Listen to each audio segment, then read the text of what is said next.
guys, welcome back aboard what will hopefully soon be our DIY hurricane damaged catamaran project boat. My somewhat ambitious goal for this week's video is to take this Tramp Ramp from basically a piece of trash back to as good as new. We have plenty of interesting things to deal with here. There's a bunch of structural damage, there's some cosmetic damage, and then with a little bit of luck, by the end of this week, we should also be able to get a coat of paint on it to make it look like $1,000,000. If you're a regular viewer, we are still awaiting word from the Coast Guard regarding the registration, but as soon as that goes through, we'll be ready to purchase this awesome hunk of fiberglass and dig into the itchy DIY awesomeness that awaits. The Tramp Ramp that I just showed you, and I absolutely love that name, it sits here on the foredeck between the two trampolines. This is not just a pretty part that fills up that void between the two trampolines, it also serves a purpose. You can see the outline here of an old anchor roller. Some people are able to squeeze 2 anchor rollers into this thing, which I think is what we'll be going for, to have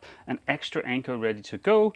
But of course, having that here means that there is going to be some load on this, for instance, when putting down or retrieving your anchor. I'm assuming this ramp was damaged during the hurricane when another catamaran plopped down on top of this one.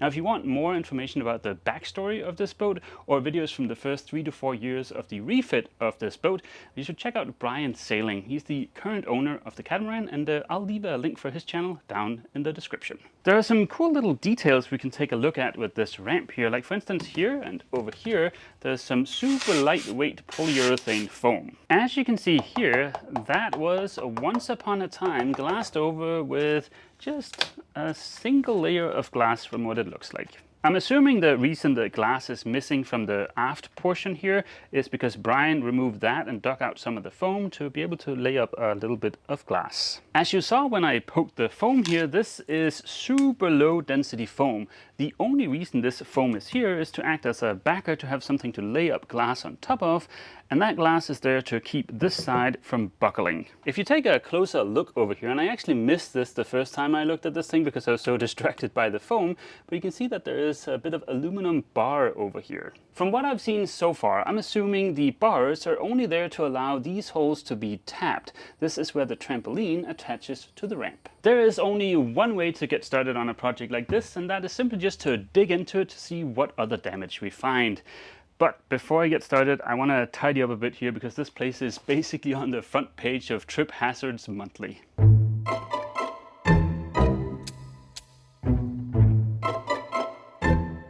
I figured a good first step would be to get the dirt and grime off of the ramp. Unfortunately, I don't yet have a water hose that'll actually reach the boat, and it turns out that the ramp actually has a bit of weight to it. Now, catamarans are weight sensitive, so my goal for this week is to not add a ton of weight to the ramp, but have it be structurally back in business. I noticed the polyurethane foam was wet under the single layer of glass, and I was curious to see the state of those aluminum bars, so I decided to remove all of the foam. Mr. Oscillating Multi-Tool was a great help, except for the last little bit which he couldn't reach. There was copious amounts of polybond used to adhere the aluminum in place and to fill any voids around the foam. To inspect for damage and to give myself a somewhat fair surface to work on, I decided to chisel out most of it. So far, so good. I'm making pretty decent progress chiseling out this, whatever this stuff is they used for adhering the aluminum bars and the foam in place. I was expecting to see a lot of corrosion on this aluminum, and there is some in small sections, but overall it's held up pretty dang well. So far, I haven't found a lot of unexpected damage. There is some delamination here on this corner, but with the foam out of there, this is super easy to repair. Just in case you're wondering what's up with the dork helmet here and the ever so fashionable fanny pack, this is a PAPR, Powered Air Purifying Respirator. The ever so sexy fanny pack here has a little fan or a blower inside of it. There's a battery and a filter cartridge. During Athena's refit, I really wanted one of these. They are so much more comfortable than a half mask or a full mask, especially if you have a beard or glasses, because the way this works is you have this shroud here, which just has a bit of elastic in it that kind of hugs your face. So, like that. What's also cool about the dorkiest helmet here is the fact that because you've got that airflow going over your dork visor here, you never fog up. So it's more comfortable and you never fog up. I would say the only downside to these systems here is the price. The one I've got here is from 3M and it's called Versaflo. I think that's how you pronounce it. And it's probably one of the best ones out there. But if you were to buy this just in a box, it would be around $1,800. You might have noticed on the top of my dork helmet there were some scratches, and that's because it's a used helmet. I got it off of eBay, and there's actually a little shortcut you can take in terms of price if you want to get one of these kits. If you buy these two parts separately and maybe buy the helmet used like I did, it is a fraction of that price.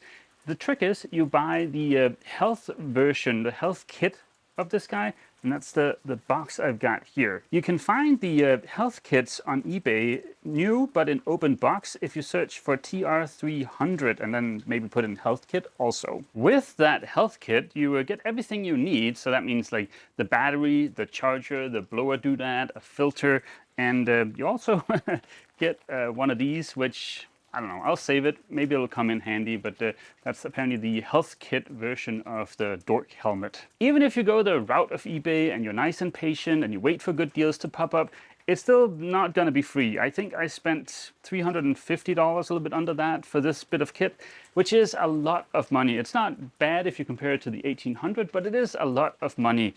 And the only reason I did it was because there's a 99% chance we're going to get this boat, which means I'll be spending thousands of hours grinding and sanding. Enough yammering on, let's get back to grinding. And then I'll tell you the story of the Makita 9031 a little bit later on. The Makita 9031 is one of my favorite tools for working with fiberglass, especially for getting into tight corners and tight spaces. Unfortunately, with the angle of the ramp, I needed both of my hands to support the Makita, meaning no hands free for Mr. Vacuum. I wish there was better dust management on this tool, but I suspect it will get in the way of actually using the tool. Upon closer investigation, there was quite a bit of corrosion on the aluminum, which makes sense with the combination of aluminum and stainless. I removed the bars completely and I'll come up with a different solution. With the bottom ready for repairs, I flipped the ramp over to take a closer look at the top. My plan is to build back the strength primarily from the bottom to try and limit the amount of fairing I'll have to do. There was a bunch of damage that Brian had already started repairing, but a crack like this almost certainly is hiding some kind of delamination, and it's not just some gel coat damage. Finally, I was able to start laying up glass on the back of the ramp. Unfortunately, I missed my local Coosa board pusher by just 20 minutes yesterday, but I picked up some on the way here this morning, and I'm going to use this instead of the aluminum bars. With the additional glass I laid up on the back of the ramp yesterday, I think I've added about 8 pounds of weight to it, which is not great considering that catamarans are weight sensitive. But there are a couple of things that I think make it okay. Both Ava and I love anchoring, so the ramp is very important. And also, the weight we're adding to the forward end of the boat. That may sound like a bad thing, but we're going to be adding plenty more weight on the stern of the boat with solar panels and stuff like that. So yeah, I think the 8 pounds is worth it. Also, I won't be adding that much more weight to the ramp from now on because the Coosa board is fairly lightweight. I'm just going to cover that with a single layer of glass, and then on the top side of the ramp, all we basically have to do is just stabilize the surface, fair, and paint. Of course, that still leaves the small matter of keeping the sides here from buckling, but for that I'm gonna add a flange rather than a bunch of foam. Before anybody gets nervous about that change to the side of the ramp, I have vetted that with somebody smarter than me, so it should be okay. To be able to glass in the Coosa board, I'm gonna have to prep the surface with the glass I laid up yesterday.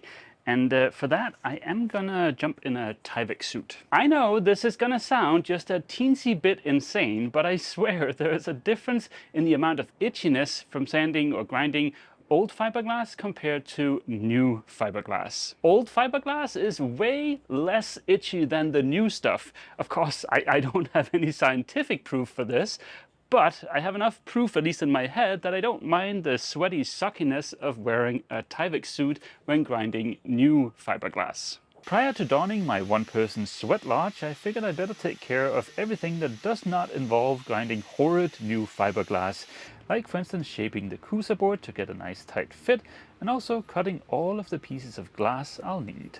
But then, sadly, I was out of excuses. Sweat lodge population 1.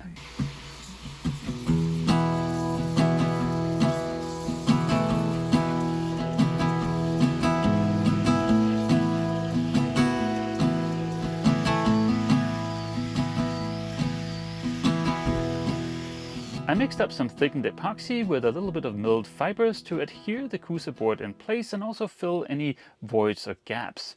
For laying up glass in a confined area like this, I always prefer to pre-wet the glass on a nice flat surface. As my last deed of the day, I laid up a little bit of fiberglass angle. This was kind of a fun little side quest experiment.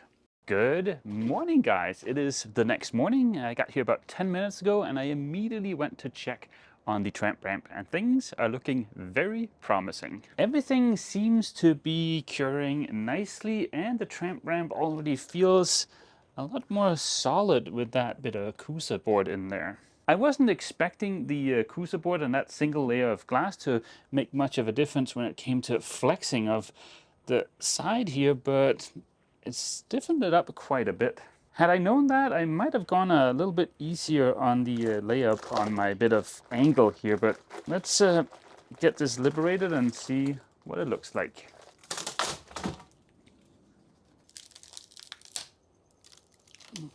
Oh no!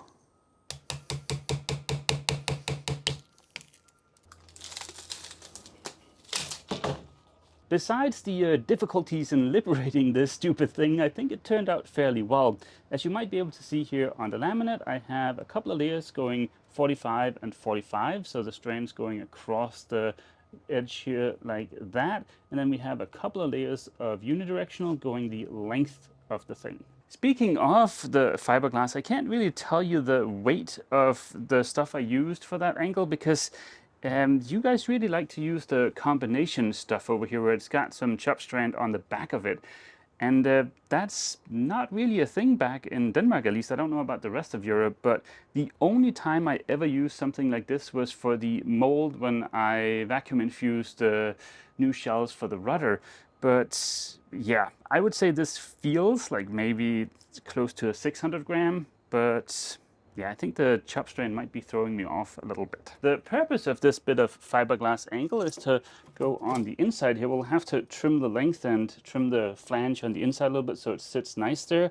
But this is going to add a ton of rigidity to this side here without really adding much weight. Going back to my conspiracy theory from yesterday about sanding old glass versus new glass, I'm gonna hold off on trimming this until I've laid up the second bit of angle for the other side of the Tramp Ramp, just so I only have to suit up one time. It would have been a lot easier and also cheaper to just buy the fiberglass angle, but I was in a bit of a mood for an experiment. Now, if you're in the mood for the same experiment, I would highly advise that you stick with steel instead of aluminum, or at least thicker aluminum than this, because this kind of deformed a little bit when I tried to get my part out.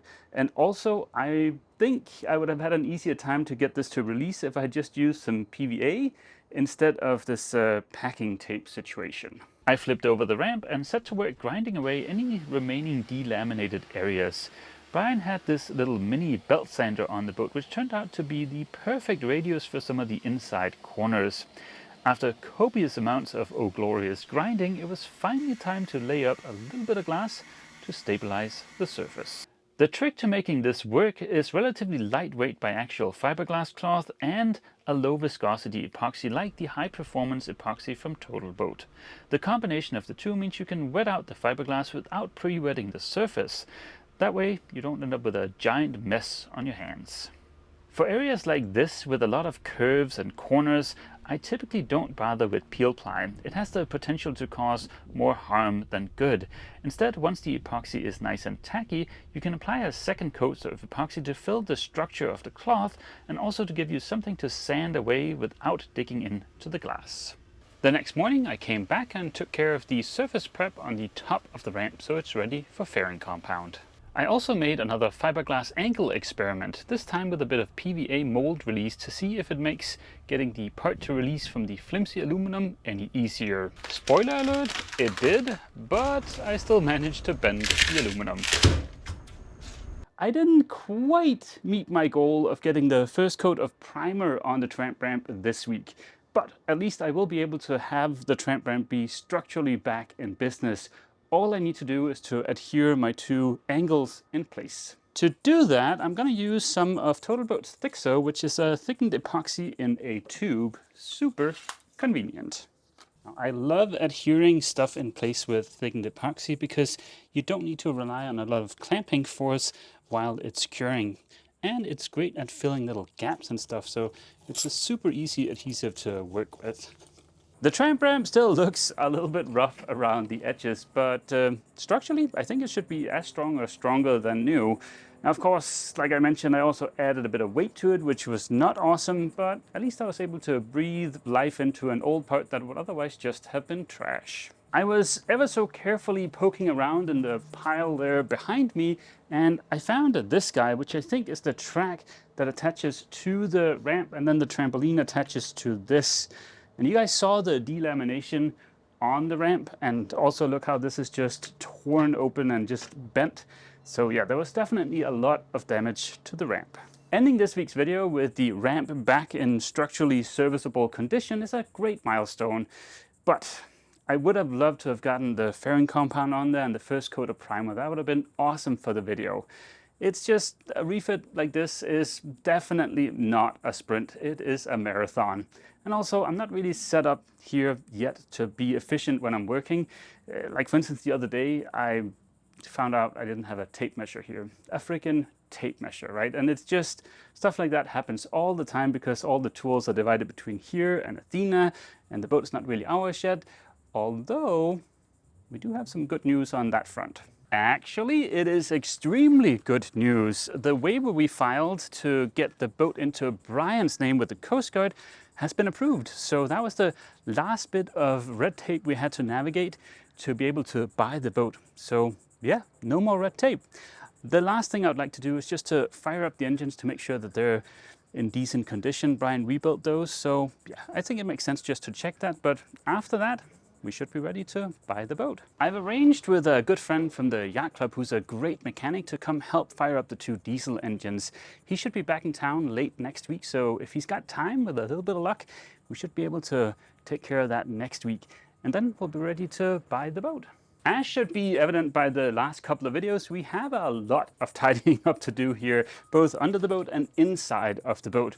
I'm sad that Ava's not here to celebrate the good news with me, but also because I know she would absolutely love to be a part of organizing and tidying up this space. She would absolutely love that. But yeah, unfortunately she won't be back until the beginning/middle of September. Before I end this video, I want to leave you guys with a little recommendation, because Ava and I have not been handling the US Coast Guard documentation ourselves. Our friend Gail from S&S Documentation has done that for us. And Gail, besides being an awesome human being, is also a bit of a wizard with cutting through the red tape and all the documentation stuff. She doesn't do imported vessels, and she doesn't do vessels leaving the US either. But other than that, if you've got any kind of registration boat issues, you should definitely reach out to Gail. I'll leave her contact information down in the description. As I mentioned, next week we'll continue with the ramp. We'll also maybe, hopefully, if Josh has time, take a look at the engines.